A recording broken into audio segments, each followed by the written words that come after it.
Assalamualaikum viewers, I welcome you all with my new video. Video थोड़े वक्त बाद upload कर रही हूँ बिकॉज बीच में रमज़ान आ गया था, मेरी तबीयत भी ठीक नहीं थी, ईद की भी मसरूफियत थी. So anyhow today our topic of discussion is of embryology. और एम्ब्रियोलॉजी में आज हम पढ़ने वाले हैं फर्स्ट वीक ऑफ डेवलपमेंट, जो कि लैंगमैन एम्ब्रियोलॉजी का थर्ड चैप्टर है. फर्स्ट 2 चैप्टर्स बहुत बेसिक से हैं, इसलिए हम वो नहीं करेंगे. और फर्स्ट वीक ऑफ डेवलपमेंट जिसमें ओव्यूलेशन टू इम्प्लांटेशन तक जितने भी इवेंट्स आते हैं वो आज हम करने वाले हैं.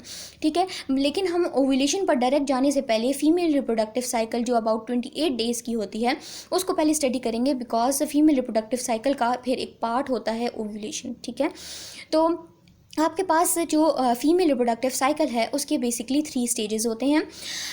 Menstrual stage, then proliferative stage and then the secretory stage. और प्रोलिफरेटिव और सिक्रेटरी स्टेज के दरमियान आपके पास ओव्यूलेशन होती है, इसलिए प्रोलिफरेटिव स्टेज को आप प्री ओव्यूलेटरी और सिक्रेटरी स्टेज को आप पोस्ट ओव्यूलेटरी भी कह सकते हैं. सिक्रेटरी स्टेज का जो दूसरा नाम है वो है luteal stage and proliferative stage का जो दूसरा नाम है वो है फॉलिकुलर स्टेज. इसमें जो बेसिकली हार्मोन्स इन्वॉल्व होते हैं वो आपके पास है GnRH, जो कि है गोनेडोट्रोफिन रिलीजिंग हार्मोन. हाइपोथैलेमस से ये रिलीज़ होता है. ये अपना इफेक्ट कॉज करता है anterior lobe of pituitary gland, जिसको हम कहते हैं एडिनो हाइपोफाइसिस. एंटीरियर लोब फिर 2 हार्मोन्स रिलीज़ करती है जिसको हम कंबाइंडली गोनेडोट्रोपिन्स कहते हैं, जिसमें FSH एंड LH यानी follicular stimulating hormone and luteinising hormone आता है. अगर हम बैकग्राउंड पे जाएँ तो जब आपके पास फीमेल की या एक बेबी गर्ल की बर्थ होती है तो उसके यूट्रस में आपके पास प्राइमरी स्टेज फॉलिकल मौजूद होते हैं. प्राइमरी स्टेज फॉलिकल का मतलब क्या है? फॉलिकल में बेसिकली आपके पास ग्रेनुलोसा सेल्स और oocyte होते हैं. ये ग्रेनुलोसा सेल्स और oocyte, अब ये oocyte जब अपनी प्राइमरी स्टेज मतलब कि प्राइमरी oocyte जो कि आफ्टर जो मियोसिस 1 करेगा प्राइमरी oocyte, वो उस स्टेज में इसके अंदर ये oocyte मौजूद होता है. सो ये वाला जो फॉलिकल है वो प्राइमरी फॉलिकल है, जिसमें ये ग्रेनुलोसा सेल्स और जिन्होंने सराउंड किया होता है oocyte को, ये कंबाइनली आते हैं. ठीक है, अब आपके पास जब आपके पास ओवरियन साइकिल का स्टार्ट होता है तो 15 to 20 फॉलिकल्स आपके पास सेलेक्ट किए जाते हैं हर मंथ में ये जो 15 to 20 follicles primary stage follicle select होते हैं वो under the effect of FSH grow करते हैं, और उनमें से सिर्फ एक ही फुल मैच्योरिटी को पहुंचता है. मतलब बाकी सारे जो हैं वो डिस्ट्रॉय और डीजनरेट हो जाते हैं. ठीक है, अब ये जो सेल्स हैं जो कि 15 to 20 सेलेक्ट हुए थे, जिसमें से सिर्फ एक जो है वो फुल मैच्योरिटी पे पहुंचा है, वो आपके पास नेक्स्ट पर क्या रिलीज़ करते हैं. ठीक है, ग्रेनुलोसा सेल्स. ठीक है, और आपके पास जो अब आपने यहाँ पे जो ये ग्रेनुलोसा सेल्स देखे हैं, ठीक है, जो कि आपको यहाँ पर ये ब्लू फॉर्म में नज़र आ रहे हैं, ये ग्रेनुलोसा सेल्स एक्सट्रीट करते हैं अपने आउटर साइड पर एक और लेयर जिसको हम लोग थीका इंटरना और थीका एक्सटर्ना कहते हैं. ठीक है, जो आउट साइड पर होगी वो थीका एक्सटर्ना और जो इन साइड पर आपको येलो नज़र आ रहे हैं ये है थीका इंटरना. ठीक है, अब आपके पास बेसिकली अगर हम देखें कि प्राइमरी फॉलिकल कैसे पहुंचता है मैच्योर और ग्राफियन फॉलिकल की फॉर्म में, जो टर्शियरी स्टेज फॉलिकल होता है वो आपके पास इसी एस्ट्रोजन रिलीज़ की वजह से पहुंचता है. यानी कि granulosa cells along with the theca interna release करते हैं एस्ट्रोजन. ठीक है, कैसे रिलीज़ करते हैं? थीका इंटरना रिलीज़ करता है एंड्रोस्टेनिडायोन, ठीक है, और टेस्टोस्टेरोन.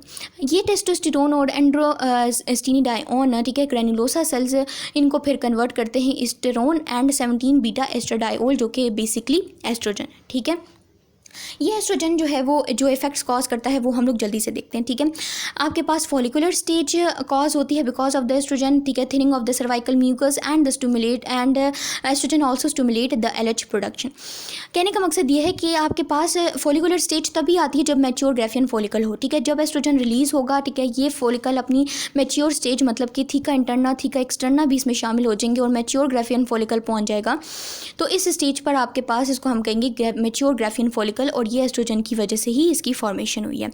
नेक्स्ट आपके पास है thinning of the cervical mucus. Cervical mucus की थिनिंग होगी and then the passage of the sperm is allowed to get to the oocyte. ठीक है, तो सर्वाइकल म्यूकस की थिनिंग भी एस्ट्रोजन की वजह से कॉज होती है, और जब आपके पास सर्वाइकल म्यूकस की थिनिंग होगी तो आपके पास ओव्यूलेशन भी उसी स्टेज पर होगी. ठीक है, और उसके बाद LH प्रोडक्शन भी आपके पास एस्ट्रोजन की वजह से ही स्टिमुलेट होती है। अब जब LH रिलीज़ होता है तो उसके क्या फंक्शंस होते हैं। LH की रिलीज़ की वजह से आपके पास जो LH है वो बेसिकली क्या करता है, LH जो है ना वो मैच्योरेशन फैक्टर्स की कंसनट्रेशन को बढ़ा देता है। जब maturation factors inside the cell ज़्यादा हो जाते हैं, जो ओ साइड है वो अपनी म्योसिस 1 कंप्लीट करके म्योसिस 2 पर चला जाता है, मतलब म्योसिस 2 के मेटाफेज 2 में अरेस्ट हो जाता है, ठीक है। और जब ये मेटाफेज 2 में अरेस्ट हो जाता है तो उस स्टेज पर ये ओव्यूलेट होता है। मतलब कहने का ये कि ये पॉइंट आपने एक्स्ट्रा शीट पर या हाइलाइटर से आप नोट कर सकते हो कि secondary oocyte in metaphase 2 is ovulated. आपने हमेशा याद रखना है कि वो oocyte कौन सा oocyte जो है वो हमेशा ओव्यूलेशन परफॉर्म करता है, secondary oocyte। Secondary oocyte which is arrested in metaphase 2 वो हमेशा ओव्यूलेट होगा, ठीक है।